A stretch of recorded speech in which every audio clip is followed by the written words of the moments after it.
যাদের হৃদয়ে আছে আল্লাহর ভয়, তারা কভু পথ ভুলে যায় না।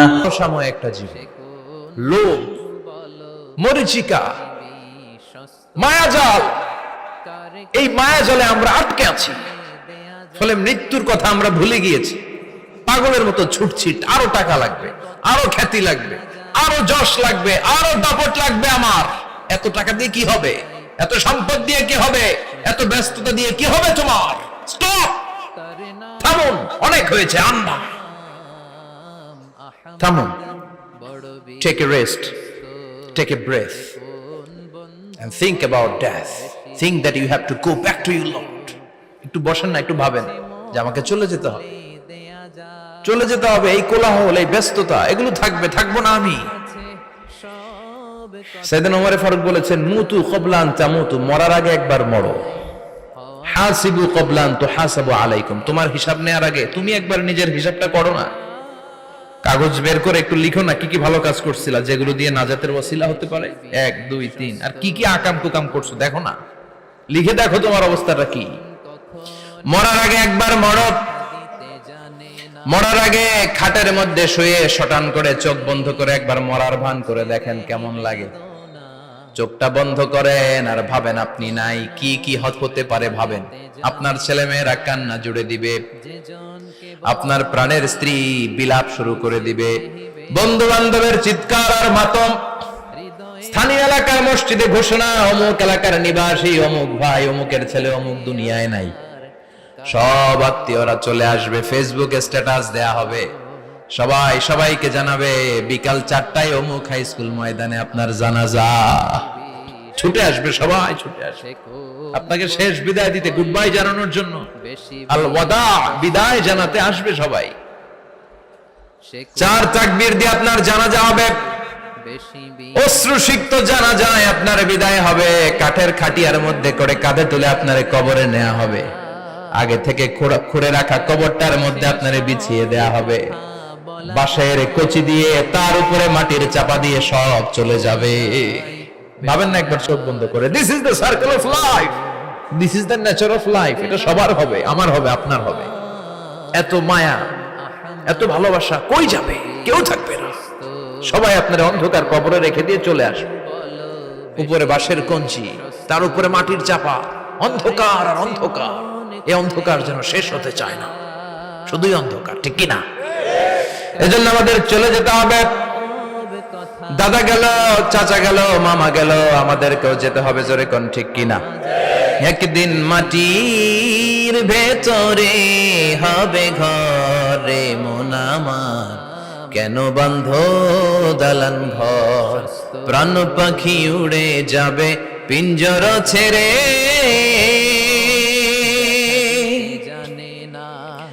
ধরা ধামে সবই রবে, তুমি যাবে চলে, বন্ধু বান্ধব যত, মাতা পিতা যারা সুত, সবই হবে তোমার পরে। মন আমার কেন বন্ধ দালান ঘর, একদিন মাটির ভেতরে হবে ঘরে মন আমার, কেন বন্ধ দালান ঘর, ঠিক কিনা? সব করে থাকবে, চলে যেতে হবে আমাদেরকে। এজন্য আখিরাতের কথা যেন আমাদের স্মরণ হয়। বিশ্বনবী বলতেন, নাহাইতুকুমান জিয়ারাতিল কুবুর, আমি তোমাদেরকে কবর জিয়ারত করতে আগে নিষেধ করতাম, কিন্তু এখন নিষেধাজ্ঞা প্রত্যাহার করে নিলাম। এখন সব সময় তোমরা কবরের সামনে যাবা আর জিয়ারত করবা। কবরস্থানে জানতো বড়ুয়া কৃষ্ণপুরের এই গ্রামের কবরস্থান আছে কোন দিকে? পূর্ব দিকে আছে, গোখরার জলের ওদিকে। যান আপনারা, একটু যাবেন, একটু গেলে আখিরাতের কথাটা স্মরণ হবে। ওখানে ছোট শিশুরা শুয়ে আছে, কিশোর যুবকরা আছে, আপনার মতো তাগড়া যুবক, মুরব্বীরা আছে। এরা এই এলাকায় থাকতো, এরা আকাশ থেকে নেমে আসে না, এই এলাকার সন্তান আজ নাই। একটা সার্টেন পিরিয়ড শেষে আপনিও থাকবেন না। This is the nature of life, this is the circle of life. ছোট্ট শিশু হয়ে এসেছিলেন, শৈশব, কৈশোর, যৌবন, প্রৌঢ়ত্ব। আগে ছিলেন সিঙ্গেল, বিয়ে করে হয়ে গেলেন ডবল। এরপরে আল্লাহ আপনাকে একটা মেয়ে দিল, এরপরে মেয়েকে বিয়ে দিয়ে শ্বশুর হলেন, এরপরে ওই মেয়ের ঘরে সন্তান হতে নানা হলেন। আর কতদিন? অনেক দিন হলো তো। লম্বা সময় পেয়েছেন আপনি, থিংক অ্যাবাউট দ্যাট। এবার যাওয়ার কথা ভাবেন, আখিরাতের সামানের কথা ভাবেন, ফিরে যেতে হবে। কি শক্তিশালী যুবক, বার্ধক্য চলে আসলে লাঠি ছাড়া চলতে পারে না। কুচকুচে কালো দাড়ি সাদা হয়ে যায়, দাড়ির শুভ্রতা, বয়সের ভার, রং ধরা যৌবন জং ধরে শেষ, ঠিক কি না? This is the circle of life. যুবক ভাইরা, এটাই জীবন, চলে যেতে হবে, কেউ থাকতে পারবে না, ঠিক কি না? এটা রিমাইন্ডার আল্লাহ এই সূরার ভিতরে দিয়েছেন যে তোমাদেরকে ফিরে যেতে হবে, এই লোভ লালসা ছেড়ে দাও। রব্বুল আলামিন বলেন, আলহাকুমুত তাকাসুর হাত্তা যুরতুমুল মাকাবির। ও গোলাম, দুনিয়ার সম্পদ, লোভ লালসা তোদেরকে পাগল বানিয়ে দিয়েছে। এই লোভ পাগলামি কোনোদিন তোদের থামবে না যতদিন না তোরা কবরে ঢুকবি, ঠিক কি না? কার কথা? আল্লাহ বললেন, দুনিয়ার সম্পদ আর লোভ আর মোহে তোমরা গাফেল হয়ে গিয়েছো। আখিরাতের কথা বেমালুম তোমরা ভুলে গিয়েছো, কিন্তু আখিরাতে তোমাদের যেতেই হবে, কবরের বাড়িতে তোমাদের ঢুকতেই হবে, ঠিক কি না? যেতেই হবে, আমরা ভুলে যাই। আলহাকুমুত তাকাসুর, অতিরিক্ত পাওয়ার লোভ, বেশি বেশি খাওয়ার লোভ, বেশি বেশি জমানোর লোভ মানুষকে গাফেল বানিয়ে দিয়েছে। এটা মানুষের স্বভাব, আরো চাই আরো চাই, এই স্বভাবটা আছে না নাই? দেখবেন ছোট বাচ্চারা মসজিদের দোয়া অনুষ্ঠান শেষে জিলাপি দেয় না? বরে কৃষ্ণপুর কি দেয়? আগে বাতাসা দিত না, এখন কি দেয়? জিলাপি দেয়, মিষ্টি দেয়। তো মসজিদের 2-3 গেট থেকে যদি দেয়, ছোট বাচ্চারা দেখবেন এদিক দিয়ে কয়েকটা নিয়ে আবার ওই গেটে লাইন ধরে। ওর হাত হলো ছোট হাত, ওর হাত ভর্তি জিলাপি, আর নেওয়ার জায়গা নেই, এরপর আরেক জায়গায় লাইন ধরছে, আরো লাগবে, আরো লাগবে, এই আরো আরো আরো চাই। এই স্বভাবটাই মানুষকে কুড়ে কুড়ে শেষ করে দিয়েছে। এত লাগবে কেন? তো চাহিদার কোনো শেষ নাই, unlimited demand of human being. যার আছে বেশি তার চাই বেশি, যার সাইকেল আছে তার হুন্ডা চাই, হুন্ডা আছে তো প্রাইভেট কার চাই, প্রাইভেট কার আছে তো প্লেন চাই, প্লেন আছে তো হেলিকপ্টার চাই, হেলিকপ্টার আছে তো ওইটা চাই, ওইটা আছে তো সেটা চাই, ঠিক কি না? এলাকার মেম্বার যে হয়েছে চেয়ারম্যান হতে চায়, আছে না নাই? চেয়ারম্যান সাহেব এমপি হতে চায়, আছে না নাই? এমপি সাহেব মন্ত্রী হতে চায়, আছে না নাই? মন্ত্রী সাহেব প্রধানমন্ত্রী হতে চায়, আছে না নাই? কিন্তু এই দেশে সুযোগ নাই। কথা কন, এই দেশে প্রধানমন্ত্রী সিলেক্টেড, 2-3 জনের বাইরে কেউ প্রধানমন্ত্রী হতে পারবি না, ঠিক কিনা? আমার এই জীবনে তো আমি 2-3 জনই দেখলাম। বেগম খালেদা জিয়া, মাননীয় প্রধানমন্ত্রী শেখ হাসিনার ছোট্টবেলা দেখেছি এর সাথে, আমরা তখন ছোট। তো মানুষের চাহিদার কোনো শেষ নাই, যার আছে বেশি তার চাই বেশি। এজন্য বিষ্ণু বলেছেন, উনজুরু ইলা মান হুয়া আসফালা মিন, তোমার চেয়ে যে খারাপ আছে ওর দিকে তাকাও। ওয়ালা তানজুর মান হুয়া আ'লা মিন, তোমার চেয়ে যে ভালো আছে ওর দিকে তাকায়ও না, তোমার চেয়ে যে খারাপ অবস্থানে আছে ওর দিকে তাকাও। অনেকে নিজের অবস্থান নিয়ে সুখী না, এরকম আছে না নাই? আল্লাহ আমার এটা দিল না রে, ওইটা দিল না রে, পাইলাম না রে, কিচ্ছু হয় না, কি করব জীবনে, হতাশ। আসলে আছে কিন্তু অনেক, কিন্তু শুকরিয়া নাই, ডাকাত, ঠিক কি না? নিজের অবস্থান নিয়ে সুখী না, কিন্তু অনেক লোক আছে তারা আপনার অবস্থানে পৌঁছতে চায়।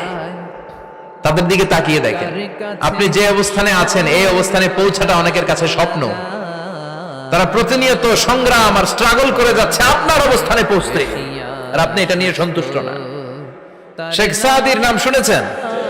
বালাগাল উলা কাশাফাত দুজা, এই কবিতাটার রচয়িতা ইরানের বিখ্যাত এক কবি। উনি একবার আর্থিক সমস্যার মধ্যে দিয়ে সময় কাটাচ্ছেন, টাকা নাই, পয়সা নাই, পায়ে দেওয়ার মতো জুতা নাই। উনি খুব দুঃখ পেলেন, হায় রে, আমি ইরানের এত বড় কবি, আমার পায়ে দেওয়ার মতো জুতা নাই। দুঃখ ভরা মন নিয়ে রাস্তায় হাঁটতে বেরোলেন। হাঁটতে হাঁটতে হঠাৎ দেখলেন একটা লোক শুয়ে শুয়ে কাঁদছে, ওই লোকটার 2টা পাই নাই, পাই নাই। উনি সেজদায় পড়ে গেলেন, আল্লাহর কাছে ক্ষমা চাইলেন, আল্লাহ অনেক দিয়েছো, শুকর আলহামদুলিল্লাহ। এজন্য যেই পরিস্থিতিতেই থাকি না কেন আমরা কি পড়বো? জোরে বলেন, কি পড়বো? এজন্য কানাতু মিনাল ইসলাম, অল্পে তুষ্ট থাকার নাম হলো ইসলাম। সম্পদ লাগবে কিন্তু সম্পদের পাহাড় লাগবে না, ঠিক কি না? অল্প খান, অল্প পড়েন, অল্প জমান, অল্পের ভেতরে বরকত ঢুকায়া দিছে কে? দেখবেন যাদের সম্পদ অল্প তারা সুখী বেশি। জরিপে এটা দেখা গিয়েছে, অনেক সার্ভেতে এটা এসেছে, যারা সম্পদশালী এরা দুঃখী বেশি, এদের দুঃখ বেশি, টেনশন বেশি। খুব স্বাভাবিক, টাকা যার বেশি রোগ তার বেশি, টাকা যার বেশি টেনশন তার বেশি, টাকা যার বেশি ঘরে শান্তি তার কম। আছে না নাই?